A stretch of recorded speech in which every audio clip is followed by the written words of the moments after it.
This is the Know Nothing Show with Steve and Eric. Get ready for the countdown. 10, 9, 8, 7, 6, 5, 4, 3, 2, 1, 0.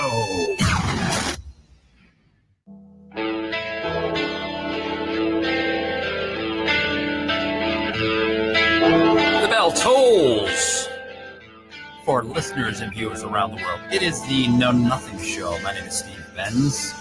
Eric Black is on the other side of the microphone. Before we start, we don't know what we're going to talk about. We rarely do.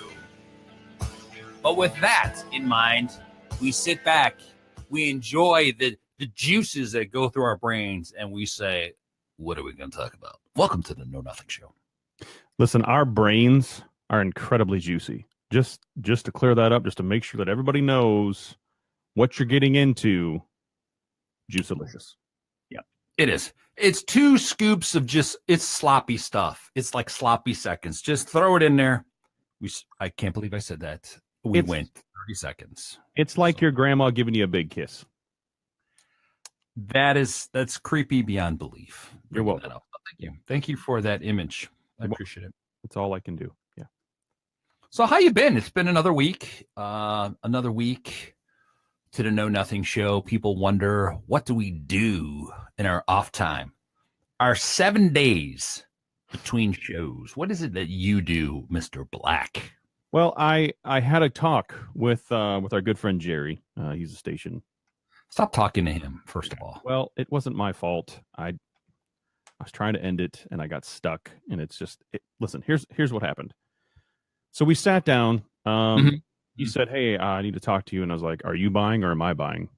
And I said, "What's going on here?"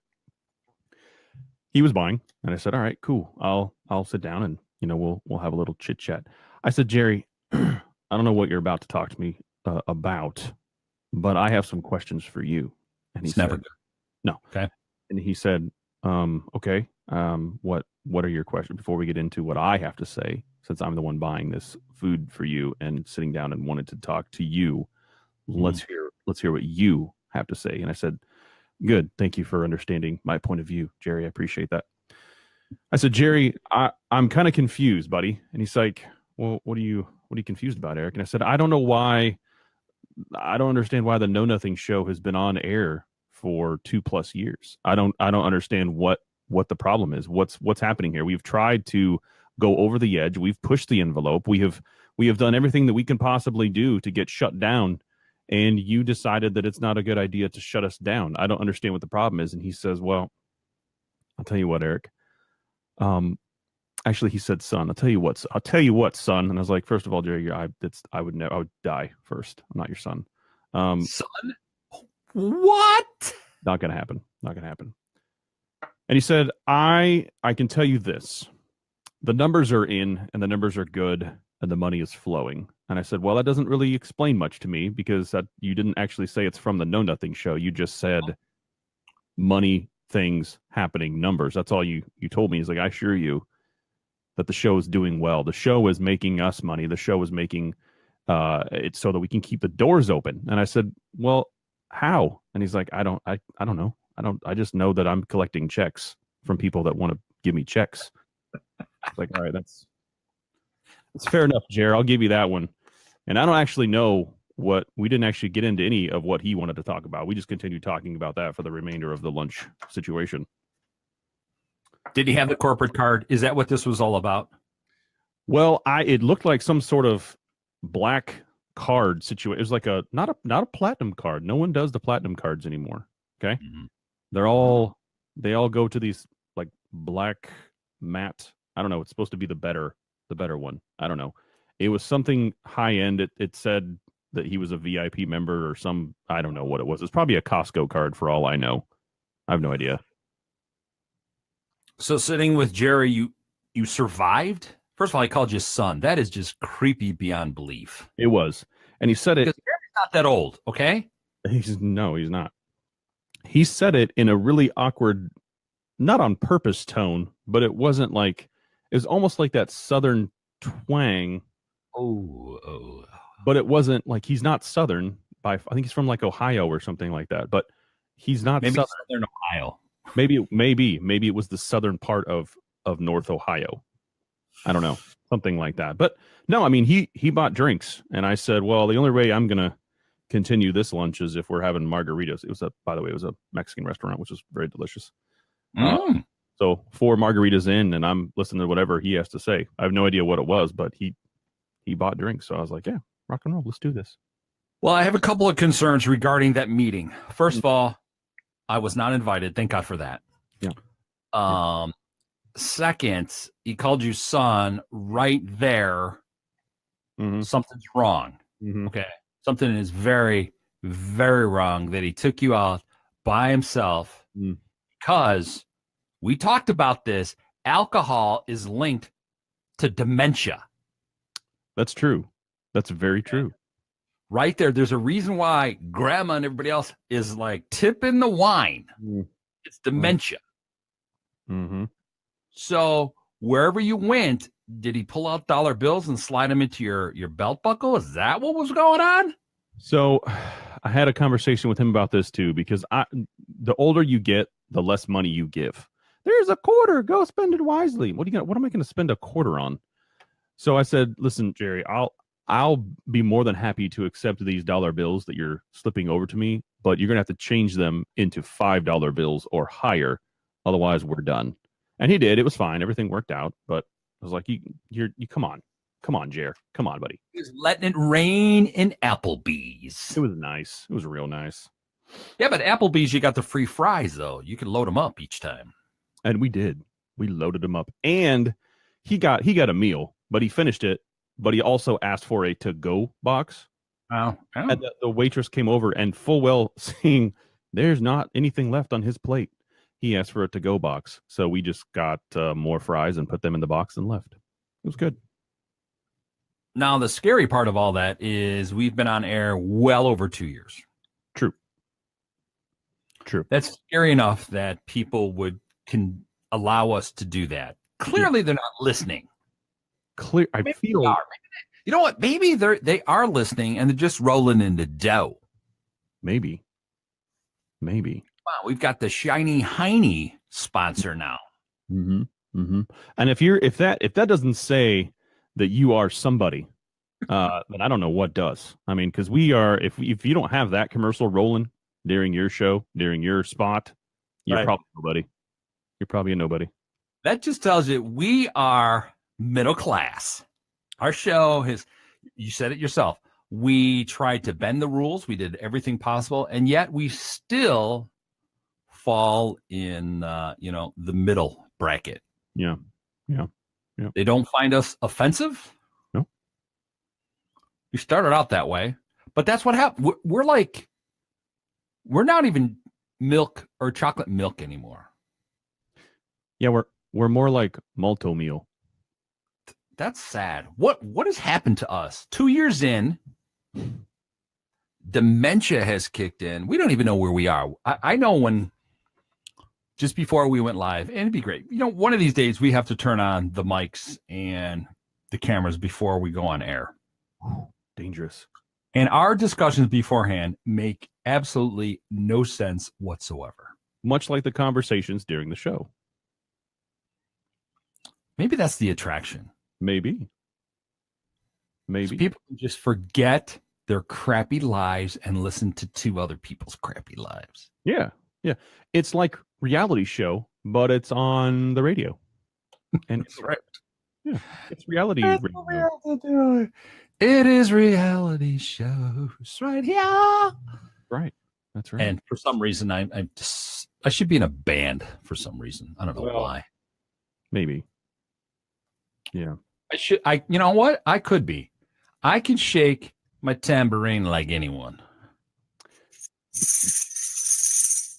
I like that not only did you say that, but you thought it necessary to demonstrate it, which means that you just so happened to have said tambourine sitting right next to you. Yeah, I just noticed it. And I'm like, you know what? I should just shake that. I'm going to talk about it. It's going to happen. Shake it real hard. Be like, ooh. You're in a band, see?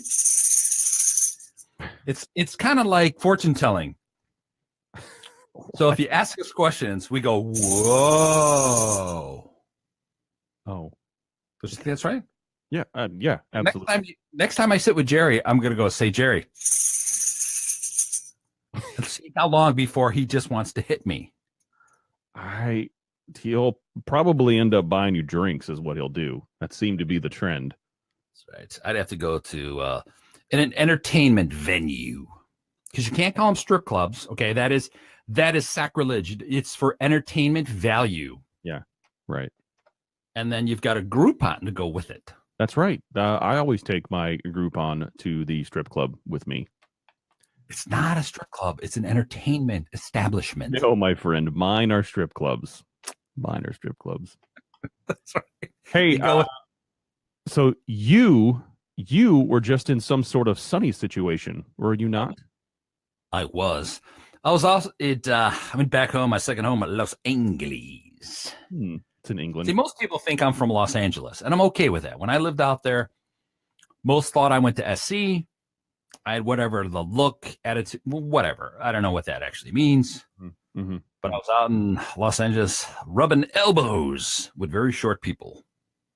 So really, you were rubbing their head. I was. Okay. All right. I was. And I said to many, did you know that my co-host likes midgets? Lots of them. And then they lined up. So yeah, I was out there doing some promo stuff for a couple of different venues and setting up for out here. It's been difficult to get, with everything that's been going on, it's been difficult to get guests on this and other shows. It is what it is. People just don't want to go out. They don't want to talk. Yeah. They're huddling in corners, you know. It's true. They're wondering what the next reality show would be. Mm-hmm. A big buzz out in Los Angeles is the Big Brother, Celebrity Big Brother. Mm-hmm. Which makes no sense at all if you've seen that show, and I'm sure you haven't because you don't pay for cable or satellite. You rip it off from your neighbors.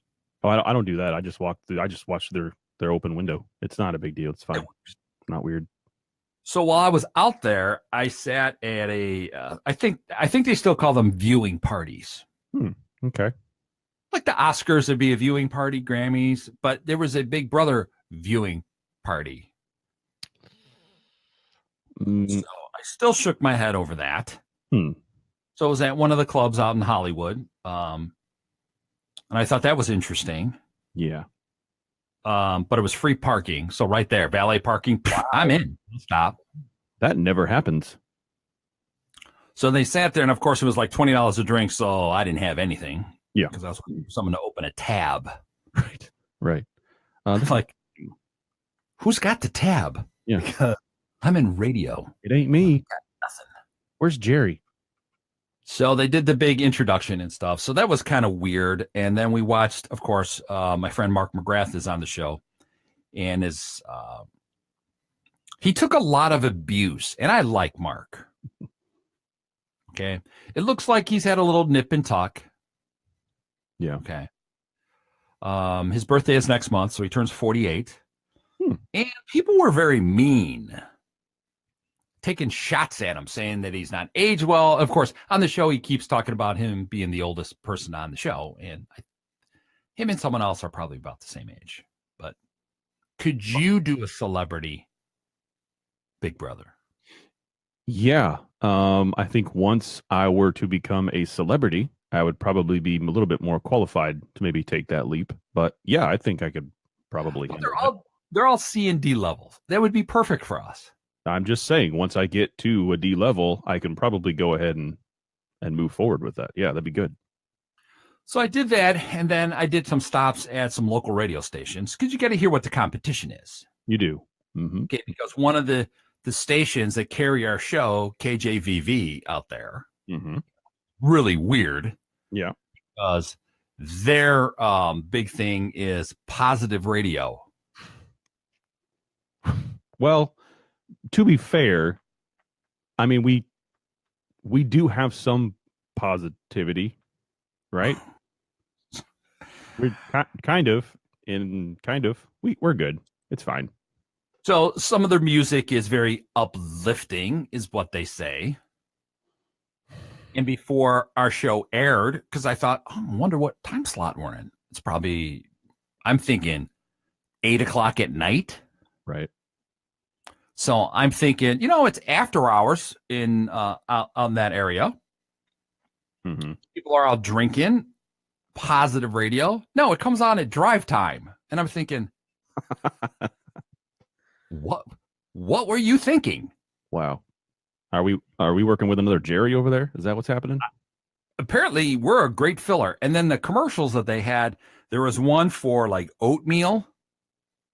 That one I don't get. They had one for it was positive radio, and there was a lot of ads for the elderly is not the right word, but like Metamucil and things of that sort. And I thought, who put us on this one? Not that it matters. Not complaining, but right. That's weird. Because we're positive that if you listen to us, your colon will be better. We are the colon cleanser of the 21st century. There's no reason to clench. Nope. Into the show. Come join the revolution. Just push. That's right, because our flush goes counterclockwise. That's right. That's right. Which is weird. So yeah, so it was actually really good. A lot of people asked about you, how you were doing. How am I doing? Am I good? I told them you were doing really well and that they could only afford one of us. Mm-hmm. Of course, and they said you. Like, well, holes. That will happen. It almost hurt my feelings. Almost.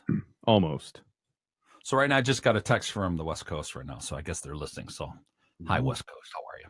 What up, West Coast? Word. Because you think what time we're on right now, live, it's drive. Right. Over there. Yeah. So they're on the freeway, not the expressway that we say it here. I always said freeway. So they're caught in traffic going, I hate you. And then they hear you and I talking about a colon cleanse. Yeah. Yeah. And then they still say that, which is fine. It's whatever. And then they're worried if they have early stages of dementia. And I think they do. Well, if you think about it, most people probably listen to the show and have some type of beverage. You promote Red Solo Cup. I do. Yeah, I do. It's a little piece of my heart. It goes with your band. Mm-hmm. So them being one of the sponsors of your band, and it makes. See, I've got a red mug today, so I was trying to keep up with you. It's kind of like a solo cup, just with a handle, I guess. Woo! But that's pretty strong tea there, huh? Woo! No one needs to know what's in there. All right, so with that, so thanks for asking about Los Angeles. It was a lot of fun. I go out there probably, once every 4 months. A quarter is 3 months, so I go out there. And I got family out there, so a few of them tolerate me when I kind of show up and say, "Guess what? I'm going to crash here, Unc." He's like, "Who gave you the key?" Yeah. Why are you here? Sir, Uncle, you know that the Palmolive soap thing, warm up your key and you press it in the soap. That's how I did it, sir. Mm-hmm. Mm-hmm. So don't mind me and don't mind the strippers. They're just here for entertainment value. That's right. And I'm going to need that cover from you as well. There's a cover. And we take PayPal. Because we need it. And Square. Just like our merchandise. We take PayPal and all that kind of stuff. So yeah. There. Yeah. So, but yeah, we need to you and I will get back out to Los Angeles. That'll be a good gig. A lot of places I did hang out with, they were asking how your music was going. So I told them it was going spanking well. It's great. I mean, I think we've accomplished a lot since we've been kicked off the stage last time. Seems to be about every third song we want to sing. We're a 2-song band, really. So it's a very short set, but we're cheap. Easy. You bring the CD, we're ready to go. Which actually brings us to our first subject. Oh, Now that we've just killed 20 minutes, right. we kill 20 minutes like no one. We should be on like ABC. Yeah. Yeah. Turn this into a TV show somewhere, and 23 minutes, the show's over. It's done. It's And done. let's get to the break. Yeah. So that brings us to the band and singing, and your thoughts of Fergie's rendition of the national anthem at the NBA All-Star Game. I don't know that they are thoughts. I cannot really put them into that process. The only thing that I can say is that she did in fact sing the national anthem, and I say that loosely, but she did in fact make that happen. I did watch that. I did hear that. I don't know what else to say because it's not really a good experience when you want to jab your ears out with a screwdriver.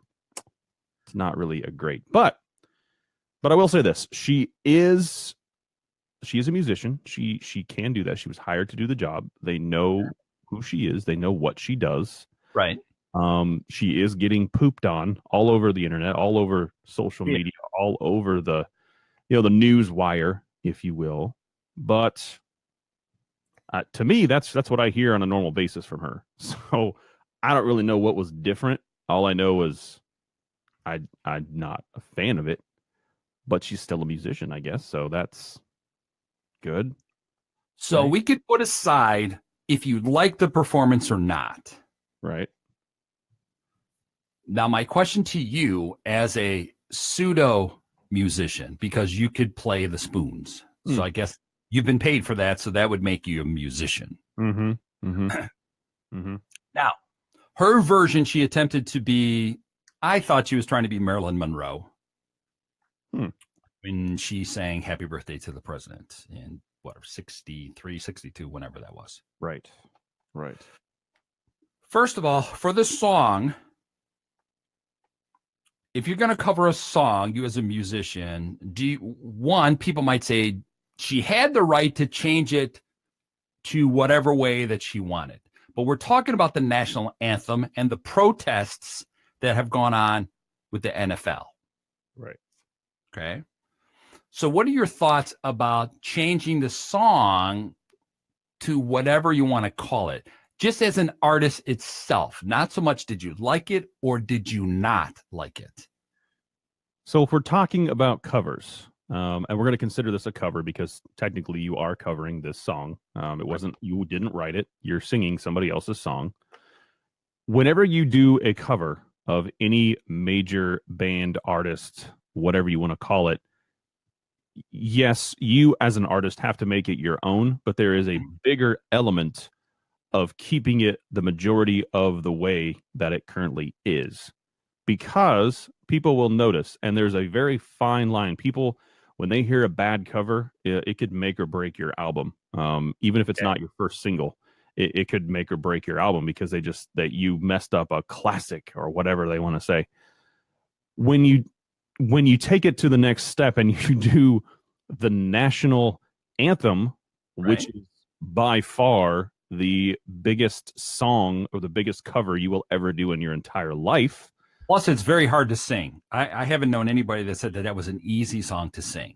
And especially live, especially in that particular situation. Now, I think maybe she didn't have enough time. She didn't maybe prepare as much, or she was sick or something. But I mean, to me, again, I think that's how she sounds normally. But when you do something like this, you're going to get backlash no matter what you do, no matter how well you do it, no matter how much effort you put into it. Somebody or somebody's is not going to like it. There are going to be people out there. They're going to be naysayers. They're going to be haters, if you will. But I think with her in this situation, I think it was all around done poorly. But it doesn't matter because she still was there. She still did it. She's still a musician. She still has the right to do that in her own fashion. Okay. But I still feel like you have to do it mostly in traditional form. You can abbreviate, you can manipulate it into what you kind of your style, but it can't be the majority of the song. You can't just entirely rewrite and add 455 notes to a 13-note song. You can't do that. That doesn't work. Now, I've heard a version done by Huey Lewis and the News. This is before the World Series, way, way back. This is in the 90s and stuff. And they did it kind of like a singing group would do it, a cappella. Mm-hmm.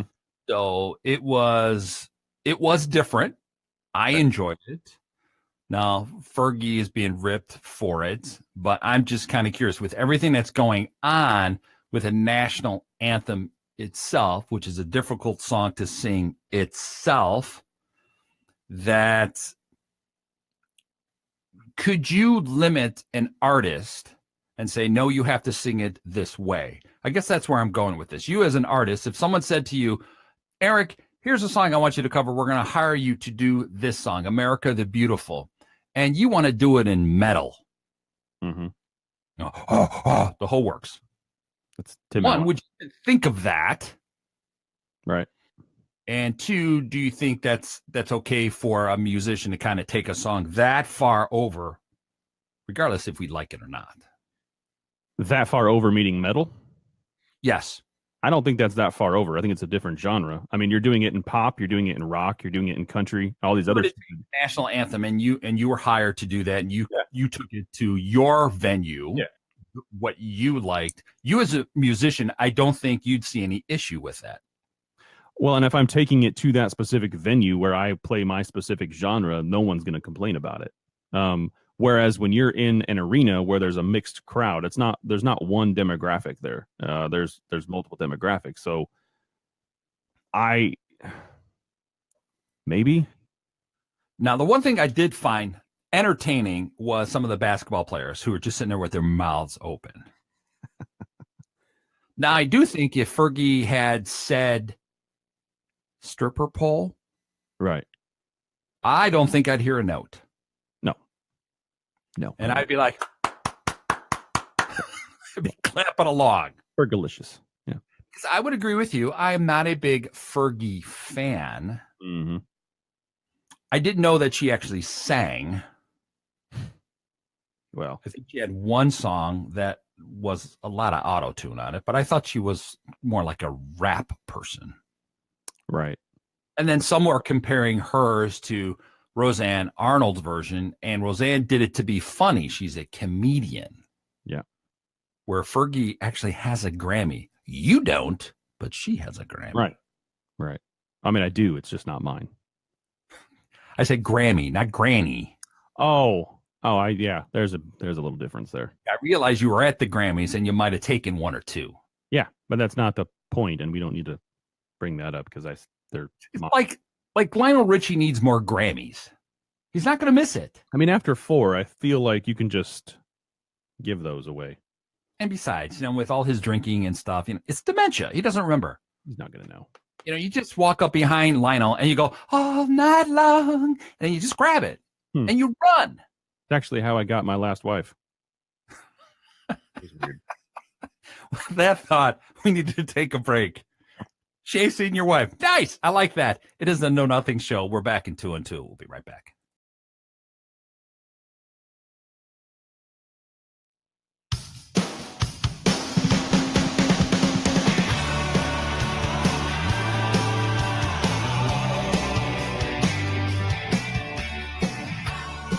Welcome back to the Know Nothing show. Steve and Eric.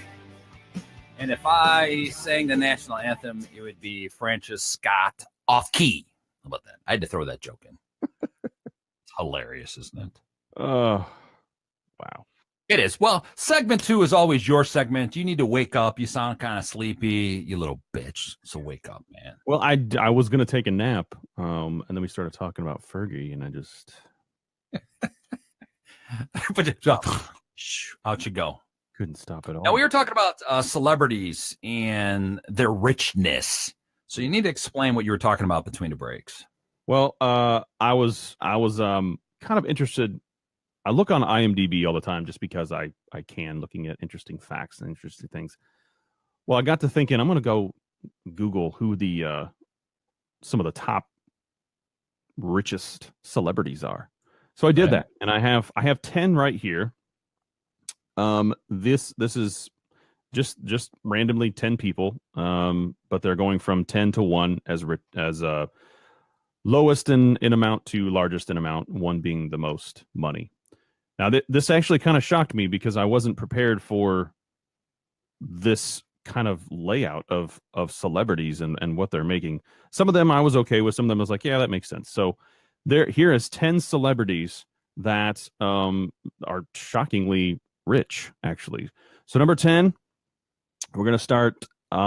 They make their amassed amount of riches is $3 billion right now.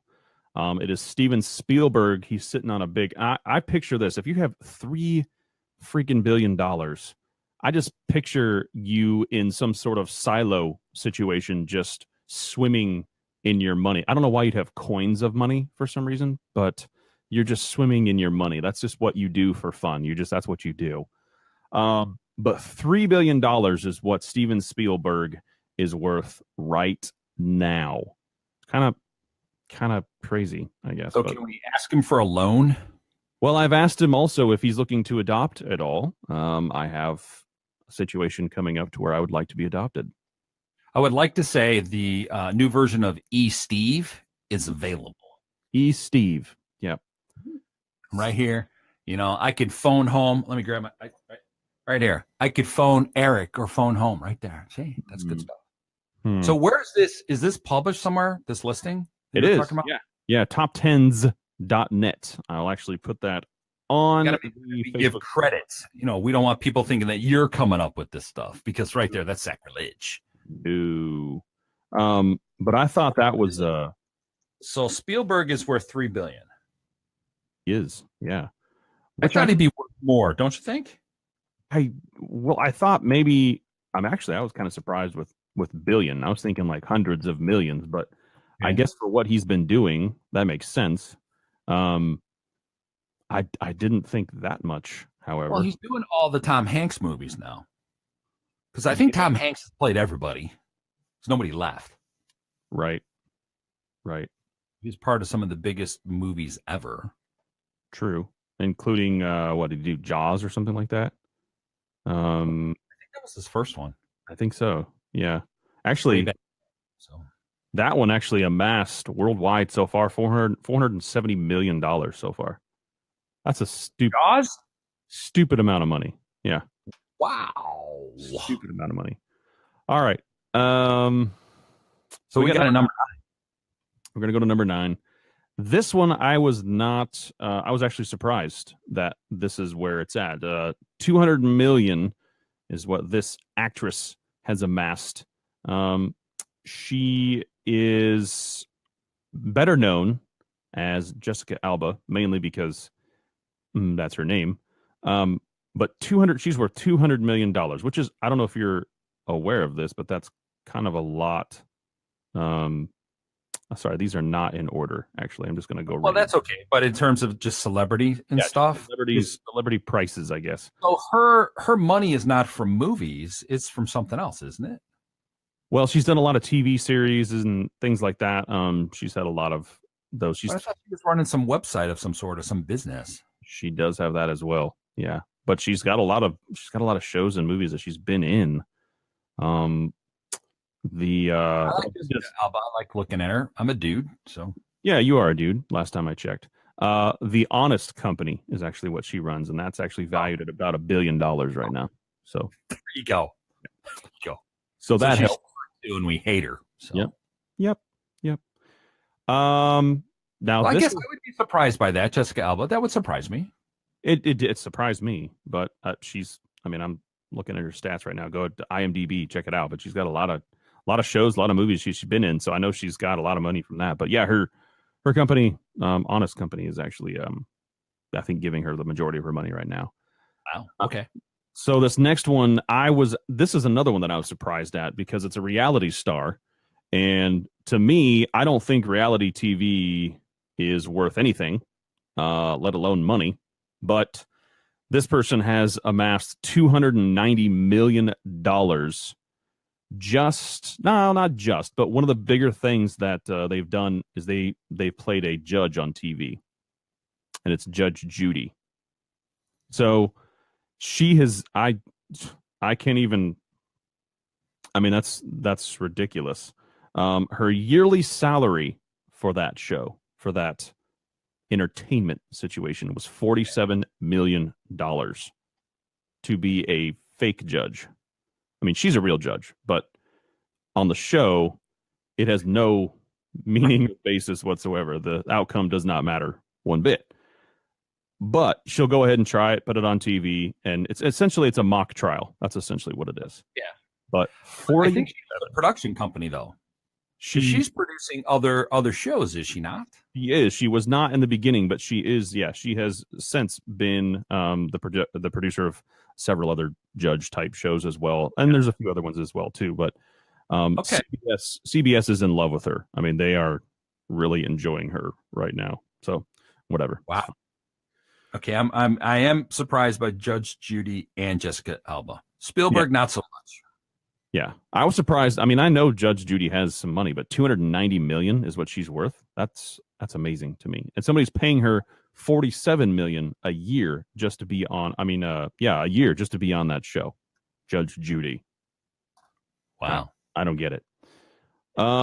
Next, we have one of my favorite actors of all time. His name is Keanu Reeves, and he does a lot of good stuff. He's a good type person until we hear differently, until something comes out in 5 years and they show us the real him. But for now, he's a good guy. We like him.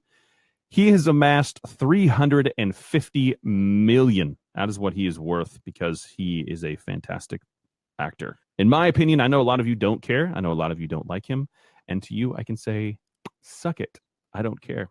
I think he's amazing. I think he's a great guy. All right. Bill and Ted's, he was awesome in. Right. Okay. Right. The Matrix, not so much. Loved it. The Replacements, I thought it was so bad it was good. It's all right. Yeah. Okay. Yeah. But Keanu, is he producing or something? Could you imagine him directing? No. No. I know he's part of the production group to update Bill and Ted's. They're doing a third one.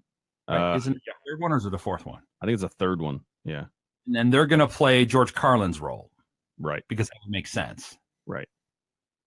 So I don't know if that's going to be any good, if anyone will get it, but all right, I'm surprised by that one. $300 million. Yeah, and the Matrix trilogy, all three of those movies, which equals a trilogy, has amassed more than 1.5 billion with a B. I would believe that because everybody was fanatical about the Matrix. Yeah. Now there's three of those. Isn't a fourth one in production? Yeah, we hear that. They're I don't know if it's in production. It might be in production now. I know they were talking about it, but I mean, he's also got Point Break as well. So that was bad. It was not good. I definitely. Come on, they remade Point Break. If they remake Bill and Ted, I will burn LA down. I will fly down there and I will set it fire myself. That's right. If I could just find a match, I'd be right there. Well, it seems to be pretty easy. Wow. Okay. So yeah, that was. I would say I'm surprised. I am surprised. Yeah. Yeah. 350 million. That's pretty good. Next up, 500 million. This is a big surprise to me. I was not expecting this. She has sold, let's see, 100 million records worldwide. 31.5 million in the US, just the US alone. And she began her whole singing career in 1977 with the band Miami Sound Machine. Gloria Stefan? 500 million is what she is worth. Are you kidding me? She had one song. 500 million. Yep.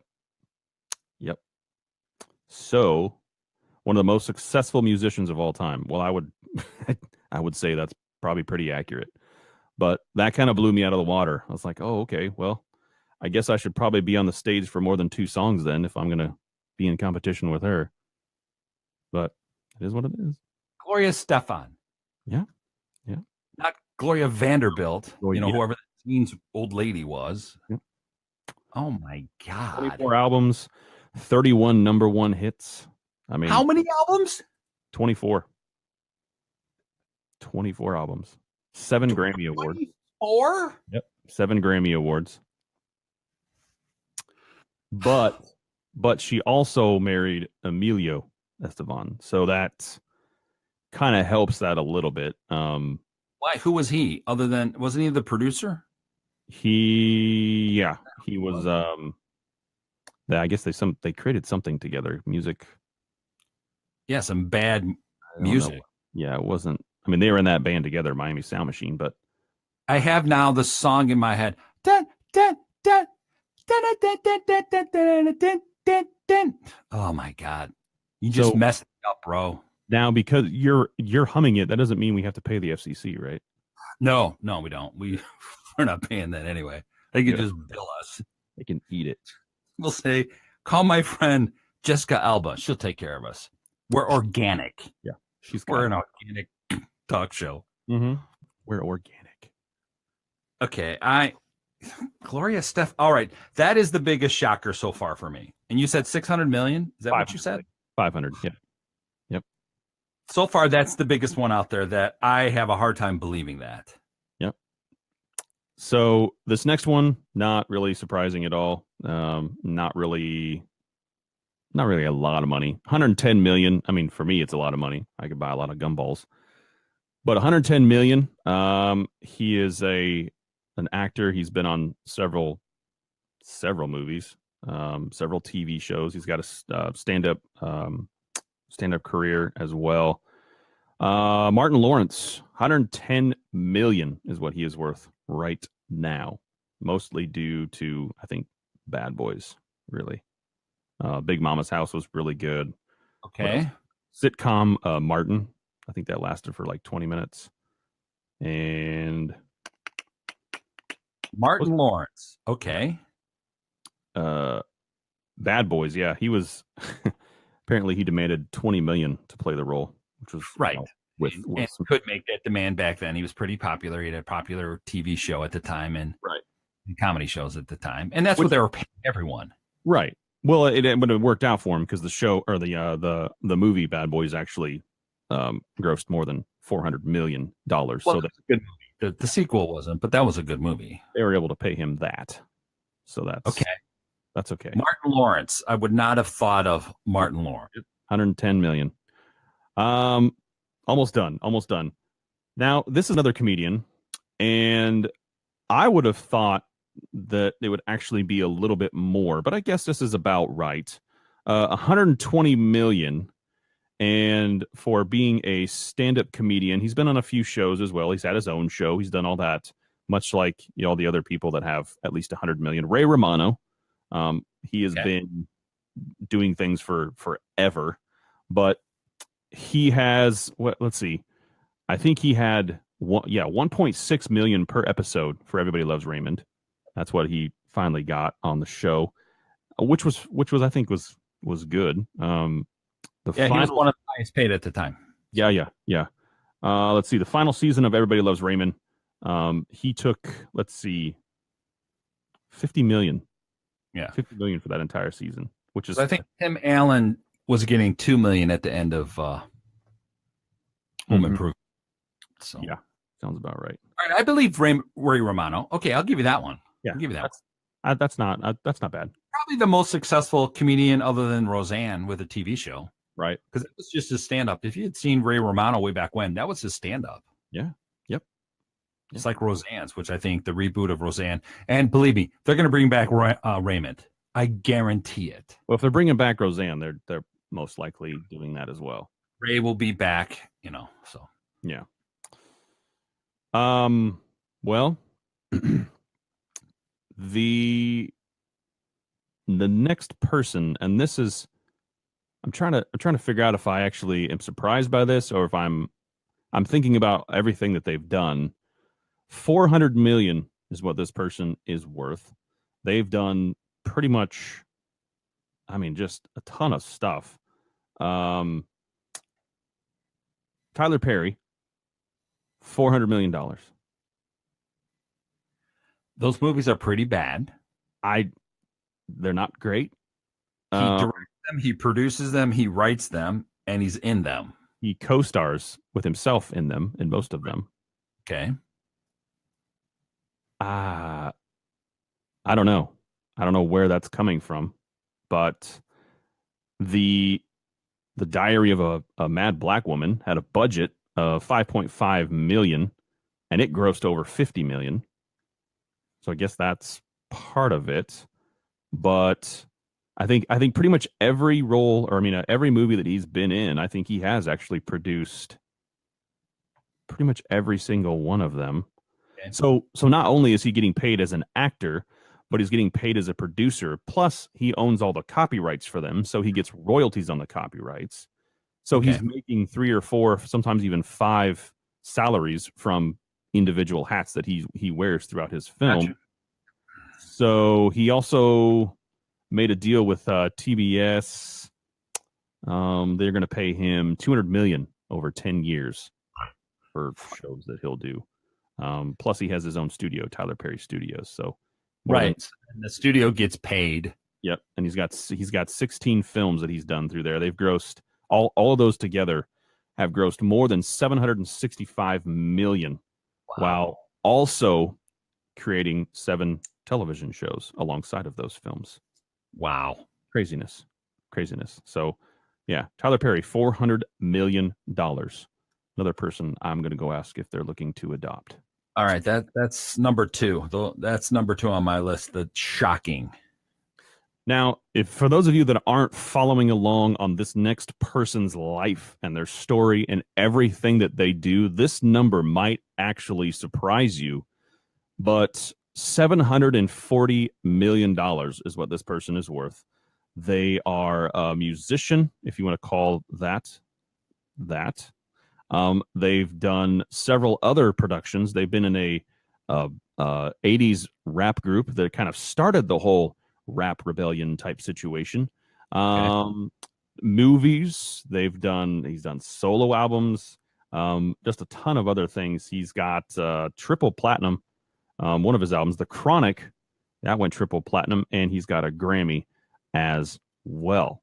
Now he's also been noted to have found one of our good friends that we like to talk about on the show, Eminem, as well.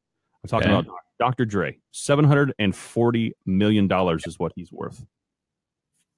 I would believe that. Yeah, that makes sense. That's why I said, for those of you that aren't following along, this dude is everywhere. He does everything. He's a producer. He does his own stuff. He's got his own studio. I mean, he's helping direct movies. He's doing all of this stuff. And one of the biggest things, Beat headphones. Apple actually bought that company. It was his company. He created it. He made it. They bought that company for $3 billion. $3 billion, which is the largest acquisition ever. That's ridiculous. $3 billion. So he's not a billionaire, but he's pretty freaking close. $740 million. I think I could handle that chunk of change. That would be all right with me. All right, I'll believe Dre. You know, he was probably the most prolific producer in the 90s. I'll give him that. Yeah. And I would think Eminem's got to be worth about the same, I would guess. Maybe, but I would have... a little less. How many albums did he have? 5? 5, 6, something like that. Well, now he's got another one out, so maybe 6, 7. So, I don't know. All right, I'll give... All right, Dre, I'll believe. I can understand. Very hard to believe. Gloria Estefan, are you kidding me? Yeah. Well, here's another one that you might not. It's the last one I've got on this list, and it was the one that I don't know if I was most surprised by it, but I was definitely set back. And knowing what I know, still, I was shocked by it. $700 million. Which we've seen, that's quite a bit of money. We understand that. Also a musician from Canada. So I think we've got some Canada listeners still out there right now. You might already know who I'm talking about. She was discovered at the age of 12 by her future husband and manager, which we'll get into a little bit later. She released her first album in 81 and has just not looked back since. I'm talking about Celine Dion. 700 million is what she's worth right now. I would believe that. That surprised me. I was not expecting that. I thought you were going down. Honestly, I thought you were going down and going to say Shania Twain. That's who you're talking about, because she was just monstrous. Yeah. But No. In what, doing a Vegas gig for how long? Oh well. Right there, you got to pay her $20 million just for that, and listen to that horrible. I can't listen to her. So. And speaking of Vegas, she gets $476,000 per show at her Vegas residency right now. Yeah. Since she started performing in Vegas, which was about 2003, she has amassed more than $260 million. That's ridiculous. I mean, that's pretty close to what this show has amassed, but still, that's pretty ridiculous. But what do they do their money? It's like, what do you do with it? You have all this money. They're not giving it to the know-nothing show. The world, like Oprah, could help the world, and she's so annoying on 60 Minutes, I'd have to say. The presidential talk and all that, and it's and then, of course, the backlash of all of this is that celebrities have nothing to say, and to some degree they probably don't, or they believe that what they have to say is important, or far more important than what you and I have to say. Right, which clearly. So who are you surprised on this list? Well, I mean, I think I was kind of surprised by Tyler Perry and then Gloria, but I think the most surprising one for me was Judge Judy, because I don't think any reality stars should get any type of money. I think they all just. I hate reality TV. I think it's. Now, if I would have said the host of the heck is that guy of Survivor, I would have been shocked. Yeah, I knew that Judge Judy had the production company, owned the production company, so I'm like, okay, that would make sense, right? And I'm still debating if that's a monstrous number. It's not like now. If you had said 600 million, I would be like, holy crap! 290 million is not a monstrous number. I mean, I think for what she does. Absolutely. No judge is getting paid anywhere near that.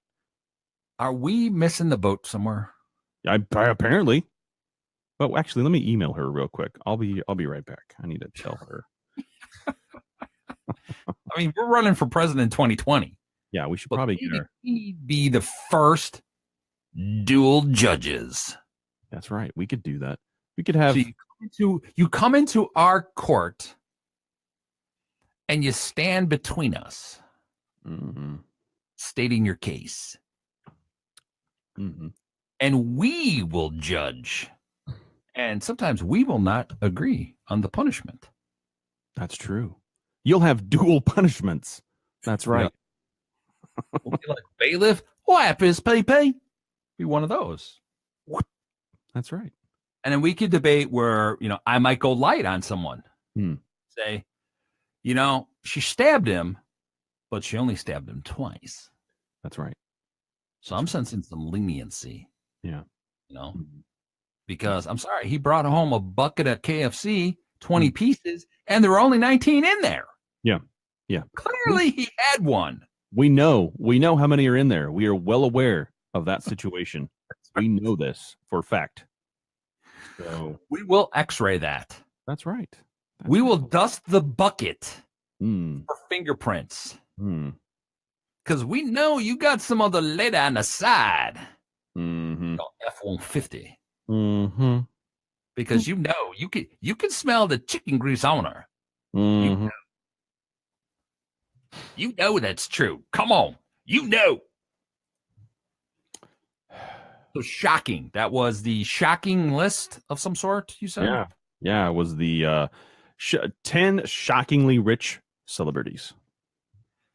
That is shockingly. Shocking. I would like the list of the worst celebrities. Well. The bottom of the list. That could include us. That could include most celebrities on Big Brother. Yeah, I think it does, actually. But I would think if you've watched Big Brother, the richest one on there's got to be Meta Peace and Mark McGrath, I would suspect. I mean, he's still touring. He's got a new Sugar Ray album coming out. Wow. Okay. Meta was paid what? He was guaranteed $15 million a year, so he's got to be worth $100 million. So look at us combined; we're probably worth $100 for both of us. Why don't you throw some out some merchandise stuff, and then we're going to get to our break to the next hour. Oh, man. Well, listen, here's the thing. Go to our website, knownothingshow.com. Check out everything what's going on over there. You can also find us on social media. If you're watching the show right now on Facebook, go ahead and like our page. It's just a click over there. Just do it. Stop being a jerk. Go like our page if you have not already. For those of you that have, thank you. You can go follow us on Twitter, on Facebook, on social media in general, at Know Nothing Show. You can send us an email, knownothingboys@gmail.com. knownothingboys@gmail.com. All that information, again, is available on the website, knownothingshow.com. We look forward to your emails, to your letters, to your concerns, to your posts on the social media feeds as well. Don't go anywhere. We'll be right back.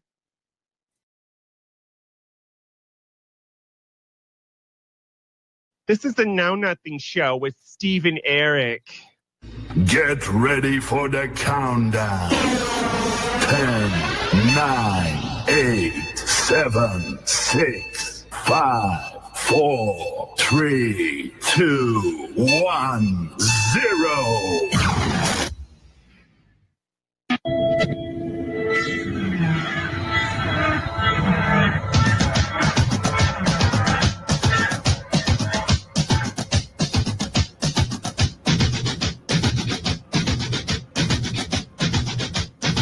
Welcome back to 2 hours of absolutely delicious radio.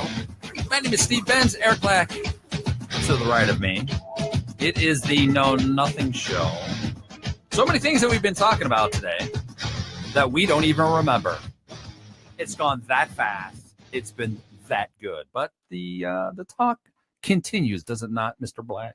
It does. I feel like sometimes we should just say that this show may be called And what do we know now? What do we know? I don't know what we know now. What did we just talk about? What is it? There should be a test at the end. What did you learn today, kids? We learned today that, wait a second, we learned that Gloria Estefan is effing rich at $500 million. Way too wealthy for any one person. Maybe we should start our own tribute band of Gloria Estefan. We could do that, but she would have to pay us a stupid amount of money. But we could get away with that. We could be the sound machine. Machines. Is she even Gloria Estefan in a sound machine, or is she just Gloria Estefan? I think she's just solo now. I don't think she does that anymore. Yeah, she doesn't care. She doesn't care about the little people. Yeah. That would be us. And since we don't care about the little people, there was a movie over the weekend. I think it already did 200 million, since we're talking about the 100 millions out there. Woo. The movie Black Panther got, I thought it was mixed reviews overall. And it being, I would say, Marvel Comics' first African-American hero. Right. Or at least that's what they're touting it to be. You know, I guess you could make Batman like Asian if you wanted to. So would you say Batman was, you know, an Asian hero? I mean, they're talking about what Bond either being Bond was going to become female. That would be interesting. I don't think anybody would go to that, but I don't think so. No. Nope. So with that, did you have any desire to see Black Panther? That genre of superhero.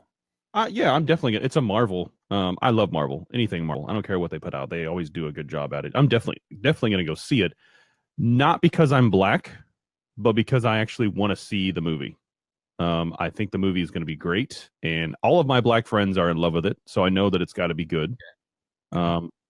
So I think it's going to be. I think it's going to live up to its hype. I mean, it already has, but usually I'm not into that. Usually I'm just like, well, if everybody else likes it, there's something wrong with it. You're gonna hate it. Yeah, that's what you are. So, and I go in with an open mind. I'm saying, okay, well, I know that it's mass appeal, but I generally don't like mass appeal, even when I go in with an open mind. So I'm going to do that now. I'm going to go in with an open mind because it is Marvel. I love Marvel, and we're going to see what happens. So I'm excited. It's going to be a good movie. With today's PC tendencies, shouldn't it have been African American Panther? No, that's stupid. That's not even PC, because unless you are actually born in Africa, right, you're not African American. That doesn't make any sense to me at all. You would be American African unless you were born in Africa. That does not make any sense to me at all. How's that? Because I would like to be called German, Italian. Just the list is long. You're gonna take a minute. Yeah, it's gonna take a minute. Because when I check the box, I would like to put Eurasian. Yeah, Euro-Asian. Because I'm a little speckle of everything. Okay. I'm a mutt. No, you can't do that. That's degrading. You can't use the word mutt. That I'm a mutt. I can. I can, and I do it. No, you can't. I do it. You're an Iowan American, right there. That's racist. I'm a rebel. I do what I want, as long as fed. Well, Black Panther did really well. I have no desire to see it because I don't understand what the character is. Because you're a racist? No, I didn't read comic books or any of that. Well, I didn't either. I like entertainment. I don't care about comic books. I don't care about comic books one bit. But I know Marvel puts out a good movie, and I'm all about a good movie. I'm not probably going to see it in theaters. I'll probably wait till it's on Netflix. But it's better in theaters. Paid at $2 or $3. Like I haven't seen Justice League yet. I was going to see that. The problem is with theaters is that apparently, and I found this out the hard way, is they frown upon not wearing pants in their establishments. I thought that they said it was going to be a relaxing situation, and I was being relaxed, and they apparently did not like that. And I have been asked to leave 3 or 4 times now. So I would agree with you. If you're comfortable showing up in a bathrobe and slippers. Yeah. I mean, if I can get on the plane in a tank top and Speedos, I feel like I should be able to go watch a freaking movie in a bathrobe. Just saying. Just throwing that out there. Something to think about. That's how I feel. Thoughts with Eric Black. Sir, we're not sure that's a, you've got a rather full bucket of popcorn right there, sir. So we're uncomfortable with that. Very. You feel like you have a bulge. You backing? Yes. Yes, I am. That's a little too many kernels there, sir. And with that, gets us to the latest reboot. Oh. Which confuses me completely. So let me get this. So they're going to reboot. Now, this is a character my mom loves. Mm-hmm. And when it comes down to when you talk to someone and they say this, it reminds of a story of I just recently saw Richard Marx. Okay, everybody knows who Richard Marx is, right? Sure. Great entertainer. I didn't know that he had 17 number 1 songs. I went, what? I thought you had 1. He had 41 top 10 hits. I said, what are you talking about? You're Richard Marx, Mr. Milquetoast himself. So he was talking about that he wrote a number 1 song for Backstreet Boys. Or no, I'm sorry, NSYNC. Same thing. I'll get to the reboot in just a minute. So, all the same stuff. And I thought it was kind of interesting. So he was talking about how he wrote the song and they talked him into producing the song because he wanted nothing to do with the song. He's like, here you go. Take it. You guys are huge. I'm a has-been. No one knows who I am. I'm Richard Marx. Right. I was wearing skinny jeans before everybody else was because he's a little dude. Mm-hmm. Okay? He's a little tiny dude. Mm-hmm. So he was telling the story of when they decided he flew to Florida to produce the song, and this is when they were at the height of their career, and they were being followed everywhere. So they had to pick out a mystery studio so that no one could find them to record, right? So they find this this recording studio in the middle of freaking nowhere. Yeah.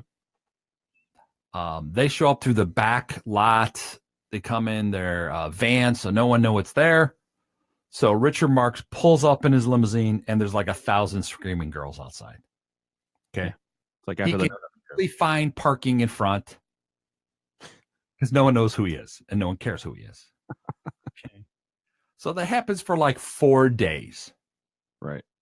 The women are waiting to see Justin Timberlake. He gets out of the car, and no one even notices him walking in the front door. Right. Okay. Great story up to this point. It's making me laugh. So they're all done. So he's coming out the very last day, and there is this beautiful young lady. He said just strikingly beautiful, like dead drop beautiful.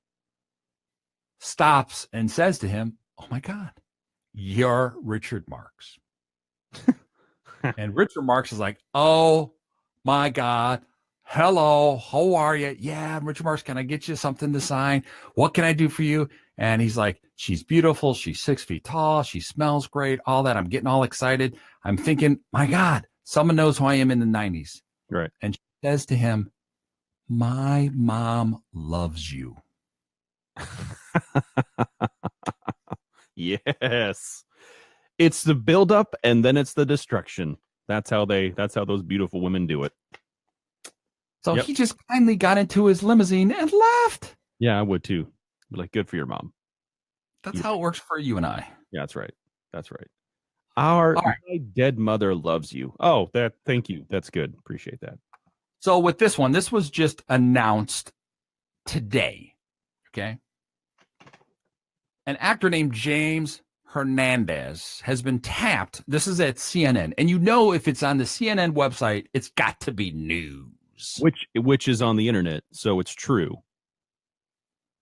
So with that, an actor that I do not know who the heck he is, I don't recognize him. Mm-hmm. They call him a Mexican American. And here we're just talking about that. He was born here. Makes you an American. American Mexican.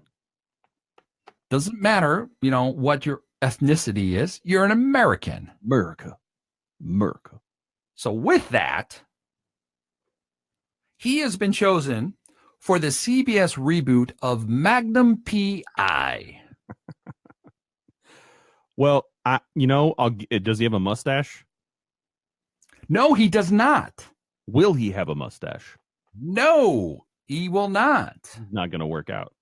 Now, Thomas Magnum is a character my mom loved to death. That was the only show growing up where my mom shushed all the men in my family because there was a lot of us out of the room. And she was like, "Quiet." And she called it her story. Right. Do not interrupt my story. Even my father was told, and I heard it, to button it up. Whew. Tom Selleck came on when his Hawaiian shirt and all of that. And they're going to reboot that. And my mom's going to be, how do you possibly remove Tom Selleck, who is, 70 now? Something of that sort? Yeah. Blue Bloods. Yeah. Although that was a very funny show. I like Tom Selleck. He was in some very funny movies. Yeah. So I like him. Yeah. So this guy, what did they say? He got discovered by a talent agent while in an elevator with his parent. Excuse me, you and I need to start writing elevators. Well, that would be an upgrade from the dumpster that we were found in. I wouldn't mind them going up and down. That'd be good. Yeah. So they said a talent agent just happened to jump into the elevator, just trying to get in an elevator, and started pitching his son right away. That's a little stalkerish. And he said, my dad was going to what the hell, going to beat the crap out of him. Turned out he was legit. So I think you and I need to start writing elevators. Yeah. Now, I talked about the Mexican American. He's third generation Mexican American. How are we keeping tabs of all of this? I don't know. Is it like the dogs? You're third generation Shetland pony. Oh, I'm sorry, dog pony doesn't work. If it is, that is weird. It's still a show, dog and pony show. Maybe that's where that came from, dog and pony show. I don't know. Huh. So with that, I guess he's been married a while. Not that it cares. He was in Ladder 49. He was in Bad Moms. And I look at him and I go, I don't get it. Tom Magnum is like 6'4". This guy's a Mexican American. He's going to be 5'6". Yeah. Yeah. So how's he going to touch the pedals in his Jaguar or whatever car they're going to have in Hawaii? Right. Maybe he'll be Thomas Magnum with electric Yaris. No, he's going to be Tomas Magnum. That's right. Tomas. There we go. I didn't think of that. Tomas. That's a good one. Or they call him Dog. What up, Dog? Up, D. What up? Now, I don't remember even the characters from Thomas Magnum other than he lived on the grounds of some writer, or the guy didn't say he was a writer of some sort. Right. It's essentially like Batman, where there's some sort of not a butler, but there's some sort of father type figure that has a decent amount of money that can fund his craziness. But he goes out and solves. I mean, that's essentially what it was. He just kind of hung out with a ragtag group of people and somehow solved cases. I don't know. I enjoyed it. I liked it. I think if it were to come back as it were, and maybe it is somewhere on Amazon or Netflix or whatever, but I would watch that again. That was a good show. I enjoyed it. And it's been a while since it's been on. Although I didn't like that they brought back the 9th year where he was supposed to be killed at the end of it. And then they brought it back because they offered him so much money. Yeah. I thought when they killed him, that was a great way to end the show. Yeah. Yep. I remember that. I remember that episode, my mom crying over it. I'm like, Mom, you realize this is fake, right? Shut up, Steven! Blasphemy. Go to your room. I'm like, what? Mom, it's TV. It's a commercial break. See? Yeah. It's the reality. It's fake. Like the They news. better bring it back. Yeah. They better. Hey, Steven, Daryl, you're in media. What can you do? Can you help bring it back? Oh yeah, Mom. I'll just start making some phone calls. I'm a freaking intern at radio station right away. on it. Crazy, man. But yeah, right there. So, is that what we do? Are we sitting here waiting for all the reboots of all these shows again? I think Is so. that what we're doing? I think that's exactly what's happening right now. I don't. I mean, is that where we're at? Is that it seems to be like the last maybe 8 to 10 years or so. All we've been doing is reboots, whether it's a movie or a show. It's like, well, what else? Is there nobody out there that's creative? Is no one doing? Is everybody just lazy? What's happening right now? I think they don't want to pay for new stuff. I mean, I get that. I understand that all these reboots are going to be half the price because they've already got a script, they've already got a plot, all that stuff is already done. You just got to modernize it. But come on, guys, really? How is that okay? That's not as good as having a brand new movie come out and having it do really well as it is about having a classic come out and having it doing really well, because it's already a classic. It's already done well. It's already going to do well. So and it's doing well in reruns on TV Land. Yeah. It's still in reruns.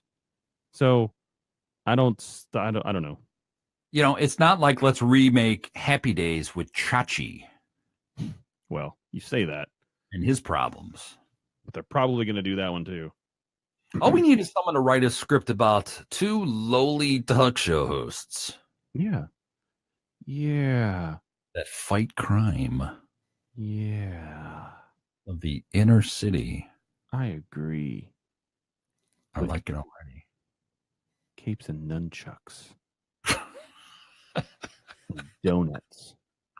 That's right. We can walk around with, I don't know, like your microphone that constantly breaks, and you just. Yeah. It'll be good because when we're done with our show, I can just use it as a weapon because it's going to break. So it'll just be a weapon at that point. I think that'd be good. We could just walk around with, these mic arms. Yeah. And they could work like nunchucks, right? Bend it. Yeah. And then while we're fighting crime, we can interview the onlookers. That's right. While we're karate chopping someone over here, we're interviewing someone over here. Like if I'm fighting, you're interviewing. I'm interviewing. Vice versa. Yeah. You're the reason why I can interview. Because you're fighting. You're fighting the people that don't want me to interview. But I won't have it because my partner is he's got my back, and he will take you out with his radio mic arm situation thing. And there. Yeah. And right before the pow zap, we break to a commercial. We go, hold on. You have to build it. You got to build it. Ratings. And with all that, in comes a chair, because you got to be comfortable before you do that interview. Yeah, for sure. We got to have someone doing our radio makeup. Right. I mean, we got all this going on. We need to look good at all times. You just never know who's going to walk in the studio. Yeah, or out of the studio. Because sometimes we have to sit outside because they don't want us in the studio. You know, people think this is hard or easy, I should say. More easy than hard. Well, it depends on who we're talking to, I suppose. You know, you go through all of this, and people start to think, I can do this. Right. I can do what you're doing. Right. Mm-hmm. Anybody can ask questions like, you clowns. We can't even do what we're doing. How are you going to do what we're doing? Huh? Yeah. Come on, son.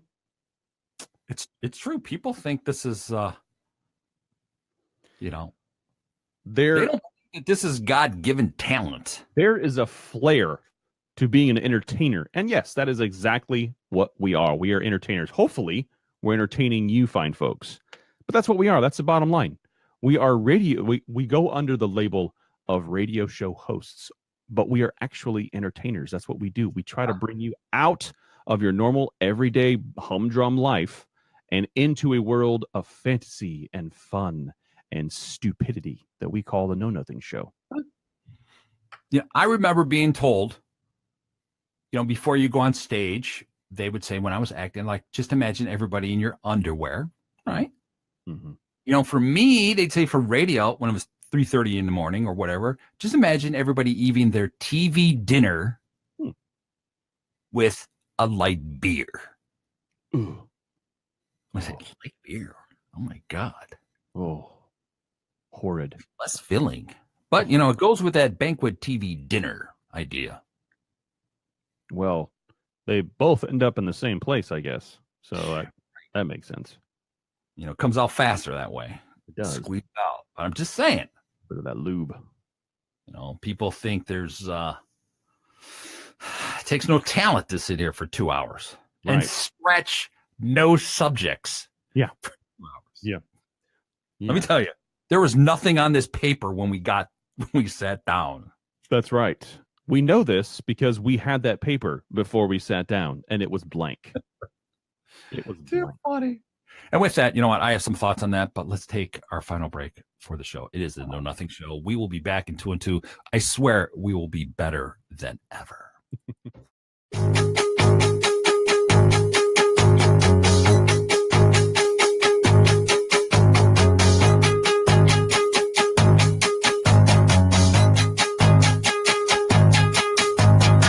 Welcome back to the Know Nothing Show. We're in the final stretch. Steve and Eric.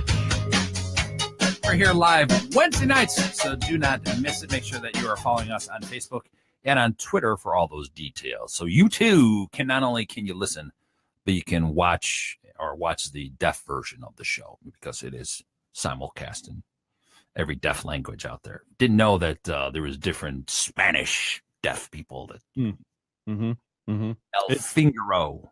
So. It's 2018. We're all high tech. We just want everybody to be able to hear our nonsense. Now, we were talking about working in radio and things of that sort. So there was an article that just posted that I just saw. It's named 19 Things People Say When You Tell Them That You Work in Radio. For all of you to think it takes very little talent to be here. Now, this posted on the Ginger Guy website. right there that concerns me. Right. That's okay. But the things that they say, that people say when I say that I'm in radio versus what you say in radio, there's a lot to be said for that. Now, number 19 is one that happens all the time when they go, so Steve, so what do you do for a living? I said, I'm in radio. Yeah. One of the top things I hear of this list is, I don't listen to radio. Right. Great. Thanks. I appreciate that. I don't care. You asked me, a-hole. You asked me. And I never return the favor to say, oh, great. What do you do for a living? I don't do that. Yeah. Because again, I don't care. Okay. Do you carry a microphone with you all the time too?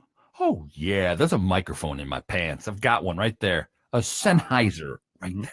I'm not happy to see you. It's just a microphone. Because you just never know when I need to have an interview out of nowhere. That's right. That's right. Hold on. Let me grab that. Is there any number this one gets me. Like when people met me out in Los Angeles, I'd say, hey, I'm in radio. And they're like, oh, yeah, that show. What's Eric like? Yeah. So I had to make crap up. So you were in Compton. So that was a tough one. Okay. I mean, really, all you need to say is midgets, and that should cover pretty much everything. Now I know this one as I go through the list here. This is one I know we heard when we were doing our show in Nashville. So I remember when we were signing in. Yeah. Obviously, we're telling people that we're in media. And I could have swore I heard one guy say to you, hey, bro, I'm in a band. Can you play my song? And I don't remember your response to that. My response was, yes, I can. What is your YouTube page? And I proceeded to his YouTube page. I played his song, and then I proceeded to tell him to go away because I don't take unsolicited crap from anybody. It's one of those, how much you paying me, bro? Yeah. Pay to play, buddy. Pay to play. Oh, my God. Here's one of my favorites. When they hear that I have a radio background, they go, hey, I'm in radio too. I'm a DJ at weddings. Right. Wrong DJ, douchebag. Wrong DJ. But close. Rub that together. Not sure how the Wedding Singer movie and professionals like ourselves are related. I mean, I guess we both spin music, but that's pretty much it. Because I would think at weddings, you play the same songs at every wedding, almost the same order. Right. Here we were talking about Gloria Estefan. You're going to be playing the conga. Right. Okay. I don't have to play the conga. Right. I can revolt against the conga. Right. I don't need to play the conga. Right. The conga.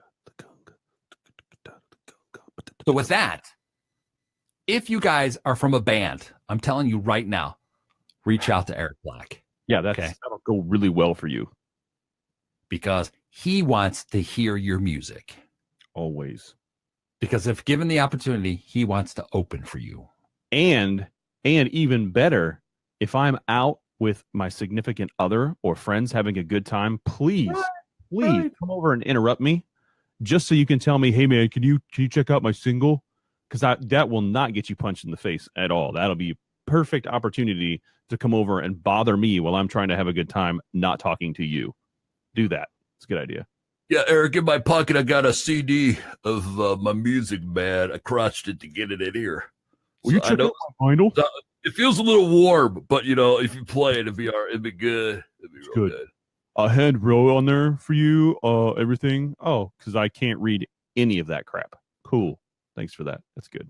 We're a mixture of like NSYNC, Creed, Nickelback, and YMCA. We're that good. we're like the newest thing out there, and we're going to be like rock stars.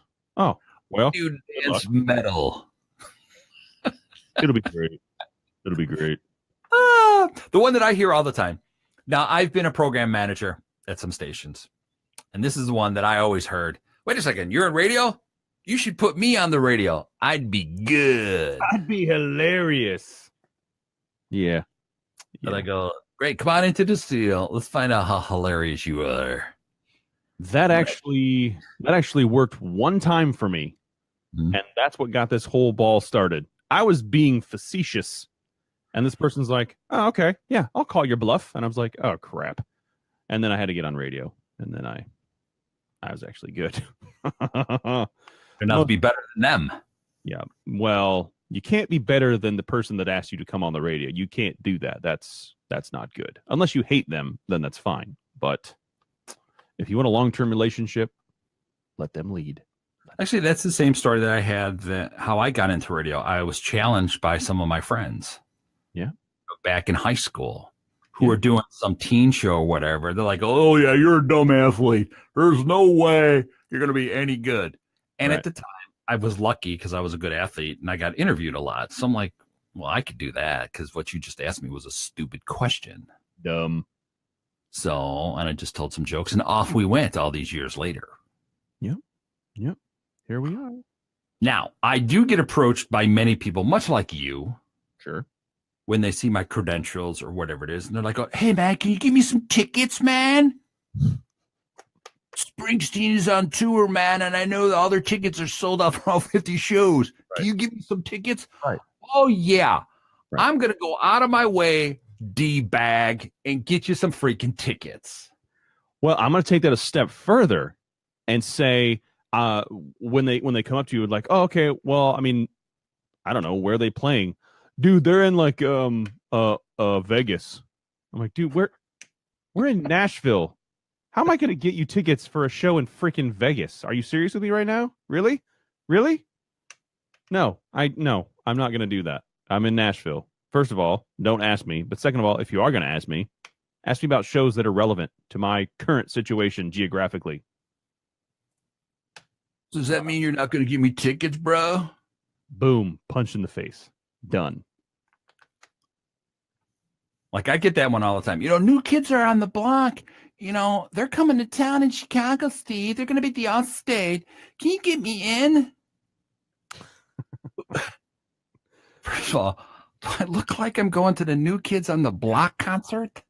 What's the radio format that I'm working at? Oh, it's rock? Yeah. No, I'll be able to get you into that. That'll be perfect. Yeah, I can definitely do that.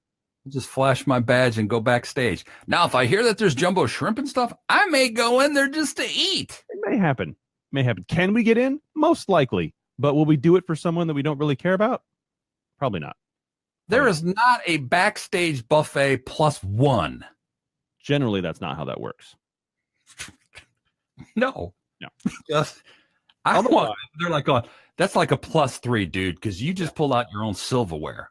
I mean, I did. I have a little pouch for it. It's all ready to go. You never know when you're going to come up on some sort of buffet situation. You have to be prepared for everything. I don't have a Swiss Army knife. I have a Swiss silverware thingy. It's fine. It's not weird. Totally cool. I always have a spork tucked in my sock. You have to. It's 2018. I may need it as a weapon. You may. From people that walk up and say, hey, man, you know, I really love Donnie Wahlberg. Can you get me in to see Donnie Wahlberg? Yeah. Absolutely. Meet me there, and I'll give you tickets. Now, I get that even at live events. People will walk up, recognize me, and say, hey, man, can you get me backstage? Yep. I was just going to say that. Yep. Oh, yeah. See that guy over there? We call him Tiny. Go talk to him. Call him Tiny. Even though he's a huge dude, call him Tiny. See how that works out for you. Because I'm never sending you to the white guy over there. I'm sending you to Tiny, the brother. Right. Good luck. Who is sitting there listening to the B-52s and wishing he could shoot himself in the head. Mm-hmm. Because that happened when I was at the B-52s. Great show. If you get a chance to see them, you know, Fun show. Even if you don't like their music, it was really fun. People were really energetic and jumping around. It was a lot of fun to see. Okay. They're like, hey, man, can you take me back there? I'm kind of like, you realize that the singers for the B-52s are 70, right? They're like, really? I didn't know that they were 70. I'm like, did you Wikipedia it at all? Do you know where you're at right now? Are you aware of your surroundings at all? Did you not see them come in on like in rolling carts and stuff? Yeah. Wheelchairs? Did you not see that? Did you not see that their van is parked in the handicap zone? There's a marquee, for crying out loud. It has their name on it. What's wrong with you? Go away. Go away. Now I have heard also, which I've heard said to you when I was nearby when they asked about the Know Nothing show. I did hear someone say to you, "Wow, you're in media? I hate that Steve guy." I get that quite often. Yeah. Now I have come up with some pretty good defenses, and now it's just I just kind of make things up on the fly because I'm bored. Really, it's happened so often that I gotta make things up quite a bit. But it is what it is. I hate that the D-bag. I get that all the time. I hate that D-bag Steve, and I'm like, oh, that dude's an a-hole. Right. Keeps talking about how tall he is. Come on. He's a little fat F. You ever see it? Damn roly-poly. Mm-hmm. Constantly smells of potato chips. Ooh, maybe that's why I hang out with you. And dip. He's like always doing something. His finger's going in something all the time. He's just eating the dip with that damn spark. Wow. Listen, there's never not a reason to have a spork. That's, for example, one reason right there. You have to be prepared. This is 2018, for crying out loud. Be prepared. So this reminds me of a story. By chance, John Oates from Daryl Hall and John Oates. I've known John for 20 some odd years. So he invited me to host his Facebook Live for the launch of his book. Ooh. I'm honored by that. Okay. Sure. I'm actually kind of nervous because I want to do a good thing for him. And I tell him beforehand, I'm like, dude, I've never been nervous before. I just want to make sure I do a good job. Okay. Right. John's a little guy. He's like, oh, dude, you're going to do great. You're going to do great. So I'm backstage. Okay. People are going by and they're wearing what I'm doing. And I'm actually writing down questions, which I never do. Mm-hmm. Never. So I just want to make sure that I cover all the things that he wants to talk about. So this group walks up to me and they go, so what are you doing back here? And I said, I'm the media guy. I'm Steve Benz. I'm going to interview John. Right. And they go, so like you're on air?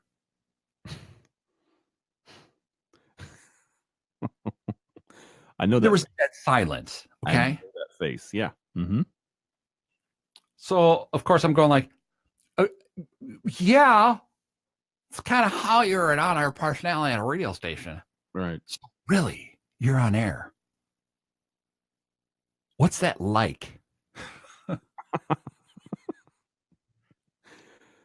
Well, it always starts with that too. Well, and then you start looking around like, how do I get out of this? I just walk away. I pull the LA card and I just walk away. Right. He just like turn to the left. Yep. I'm done. Yep. No goodbye. No see you later. Just turn and walk away. Gotta find myself. I gotta find my center before I step on stage. And then, of course, I stepped on stage and the three people in front go, hey, we met him. He's on stage. Yeah. Yes, he really is. And that on-air thingamajig. It looks like he's going to be on the Facebook Live too. No, they're editing me out, you dumbass. Yeah. I won't be on there. It's John and my microphone. That's it. The video's still up there if you wanted to know. But if you want to see, which, by the way, we're getting some good feedback on our feed right now from our Facebook Live saying you did a fantastic job. Right. Oh, well, thank you. If they even saw me. Now, I'm gonna preface that by saying, well, actually, I'm not gonna. I already said it, so I'm gonna say it after I said it. Okay. But we are over 2 hours into our show, so these people could be completely plastered. Just as a caution to you and your ego. Well, this show has become a drinking game. It certainly has. Absolutely. Mostly from me. Yeah, I know part of it was how many shots would it take before we went sexual? I went really early this game. All of them. All of them. Every single one of them. They're like, hey, they went 36 seconds. Mm-hmm. That's 36 ounces right there. That's it. Get it down. That's right. Here's another one on the things that people say when they find out that you work for radio. I find this interesting. I'm sure some of you have some of the things that you would like to ask us. One of the very popular ones when you're on a music station. Hey, man, can you give me a shout out? Like, I get that all the time. People write and say, hey, man, I got a dedication for somebody. I'm like, well, I'll play it if you're listening. Well, I don't have any time to listen. Right. So good talk. Here comes your shout out. Right. Mother. Right. I usually, since I know that they're not listening, I'm usually degrading to them on air. So we got a douchebag that called in, and I called them out, whatever their first name was, because I know they're not listening, so it doesn't matter. And they never call me back because they weren't listening. I'm like, yeah. Someone on Michigan not listening is asking for some Nelson. Guess what? We're gonna play some William Hung just for them because they requested it. And they're like Googling right now. Can't believe I didn't request that. That bastard. Is that Steve guy? He said he was on air. That's right. What a liar. I wonder if his pants are on fire. Mm-hmm.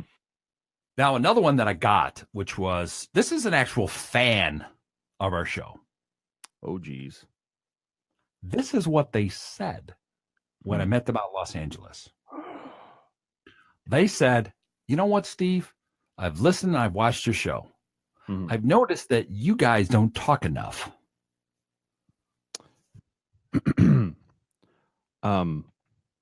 So this could be news to quite a few people that are listening.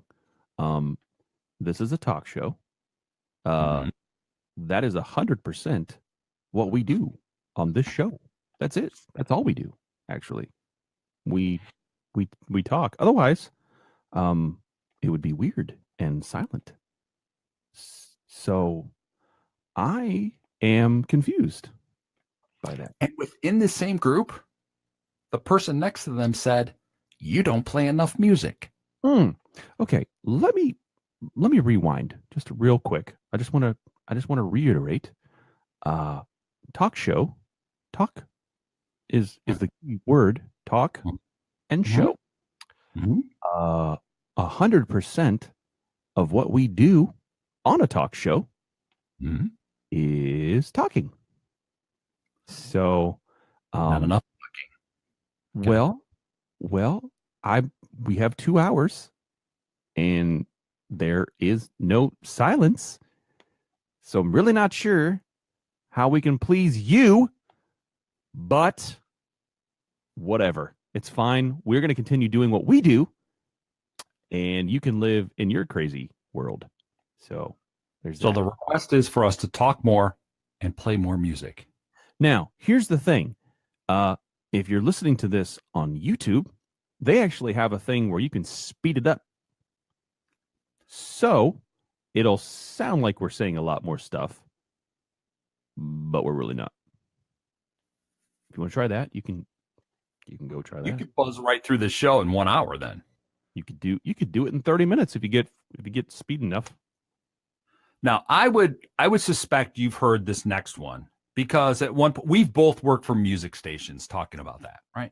True. Where we've both said, "Hey, I work for K whatever, W whatever, Cambodia radio." Sure. Mm-hmm. I was in the movie Good Morning Vietnam. Like Steve. So, are you saying you are Armed Force Radio? Sure. Absolutely. Absolute sense. Yeah. That was me. You sit there and you say, you know what? We do 80s music or 90s music or metal or whatever it is. And the first thing they say back is, I don't like that kind of music. Mm-hmm. Mm-hmm. Well, two things. Does not change anything about our format. And secondly, you asked what we play. Regardless of how you feel about it, that's the answer you're going to get. And just because you don't like it, doesn't really mean anything. Change effing dial, okay? It's just listen to me. I don't. Go somewhere else. For a lot of those listeners out there, I'm gonna be cold right now. Don't care. Who would say, you know what? Steve was playing Corey Hart. I'm Canadian. I'm going to listen. And then they come back to go, how come you're not playing Corey Hart? This is not a 24/7 Corey Hart station. We don't do that. We like Corey Hart. He's a good kid. We like Corey Hart. Great interview. Yes. But I can't play all 5 of his albums. This is not the Beatles channel. It's not. And that channel doesn't even play all Beatles. No, it does not. They play a lot of bad covers of Beatles songs. That's a fact, Jack. Well, get me mad. And I'm not even done with the list yet. I haven't even said it all. Okay. This one that kills me too is, I work in media. I only listen to the radio in the car. What?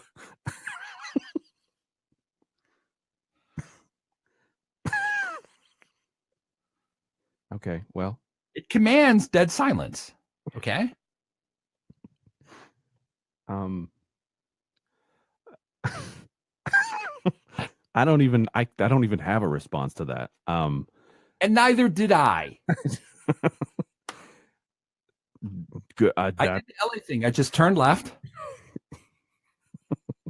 I mean, you're doing everything correctly, I guess. I don't know what else to tell you. That's the best place to listen to the radio. And here's the next one on that long list of things that we hear because we're in media.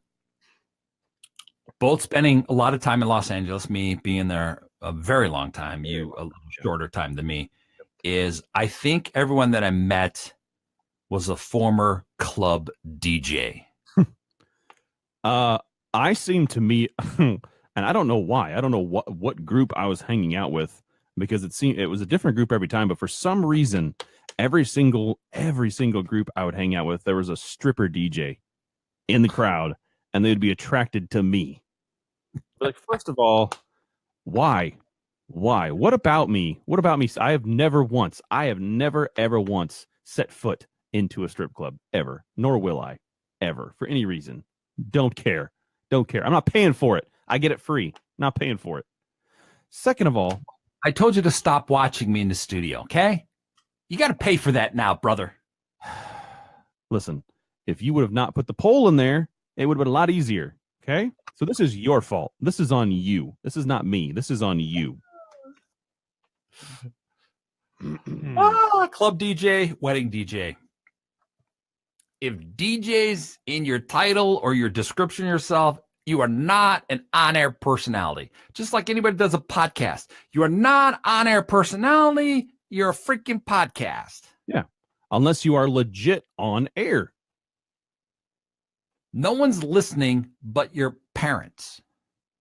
And they appreciate it, but that's not enough. Like, Harold is just so funny. I like when he talks about Matilda and him watching all the Lego movies like that. There's a podcast here, and they do movie reviews, and I was on one of them, and I sat there and went, okay, so how long is this show? They go, well, sometimes it's 30 minutes, sometimes it's 45, sometimes it's 90. I'm like, what? Oh, good. No structure. Sweet. So you guys an on-air show, and we're in the back room, storage room of a bar, and I go, this does not look like on air to me. I am legitimate. Yeah. That's what I tell people. I'm legit. Legit. Now, here's another one. Other than will you play our song? The one that I get through email all the time is, can I send you my demo? And I get that through Twitter almost every day. Right. It's, can I send you my demo? And before I say no, here comes the link to the demo. Yeah. No, I have a link already. Okay. Cool. And clearly they're not listening to the format that I'm on. No. Like if you're a fan of the Know Nothing show, what would make you think you should be sending me a demo of your music or the demo of your bad talk show? Yeah. Are we going to put your bad talk show on our bad talk show? I think not. You know what? I need to start playing some of those demos during the show. Maybe. We could critique them. Well, I think that would be a harsh situation. And then we bring them on and we critique them, kind of like America's Idol. Except we're judging the person, not the song. Correct. All right. Like if we brought on cheddar cheese, we'd be like, your song be banging, but we gonna rip you. Yeah. Yeah. Your name? Although it does make me hungry. Probably not the best choice for Cheez-Its right now. Okay. Does this upset you? Does this upset you at all? As you're eating Cheez-Its? Now the one insult, and I get hurt deeply when I hear this one, and people hear that I'm in radio and television. Okay. Mm-hmm. Like, come on, I've been in film and radio and TV, done it all. They go, but Steve, you've got the face for radio.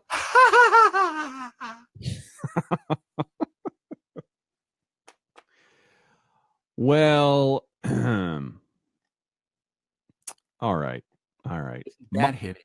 Is it? It's. Am I disgusting? Do I weigh 325? I might. Who knows? We can't see from the waist down. We have no idea. So the few of you that have actually met me, I might be rotund. Okay. Yeah. But I have feelings. Not many, but there's a few in there still. And I feel better when I'm having a chocolate bar. Or 8. You know what? Doesn't matter. Doesn't matter how many. There's a reason why I scare kids on Halloween night. I want the candy. It's the candy. I want the candy. Okay? Now, one of the next things, I had a chance to meet Robert Reed. Do you know who Robert Reed is? He is that fine gentleman that you recently met. This was many years ago because he's dead now. Well, then it would be a really awkward. Mike Brady on the Brady Bunch. Yes. Okay. So I bumped into him, and this was what? KLOS, I think it was. Oh, and wow. what was Mike Brady doing on a rock station? Well, he's kind of a rock star. Who knows? And he had the bushy mustache, and I was like, you look like a creeper. This is before they called people creepers. Right. And he was promoting something. God, this must have been 1990? Woo. I'm guessing. Because I think he died in early 90s. Right. And KLOS has a second station, an AM station. I think it's KABC or something like that. I think that's why he was there. So we were talking, and he was very cordial, very polite to me. And he asked me if I was in radio. I said, absolutely. I was in radio. I've been on air for a year, many years. So he asks me. Okay. He asks me if I've met anybody famous. Wow. Well, yeah. I'm kind of looking at him going, aren't you famous? I mean, if no one else, I'm currently talking to you. So 28 years later, we'll talk about Robert Reed. Well, all right. It works. And at the final one, before we head out here, the number one thing that I heard when I say that I'm from radio is they ask what station that we work for, and then they say, I don't listen to that station. Yeah, they ask you so that they can say, I don't listen to that station. It's beautiful. I don't care. Just beautiful. Now, I want you to ponder all of those because we are at the end of the show. I did not know how we were going to get through 2 hours, and yet we are here. Seriously, that page was blank. Literally, that page was blank when we started. We just got 30 minutes out of that list. We're professional. With that, we need to get out of here. We got 20 seconds. It is Steve and Eric. We are the Know Nothing Show boys. We're going to get out of here. Go to our website, KnowNothingShow.com. Get all the details. Keep telling everybody you love the show, even if you don't. Lie. We don't mind lying. For the rest of the crew here in Chicago and in Nashville, we are out of here. We'll see you next time.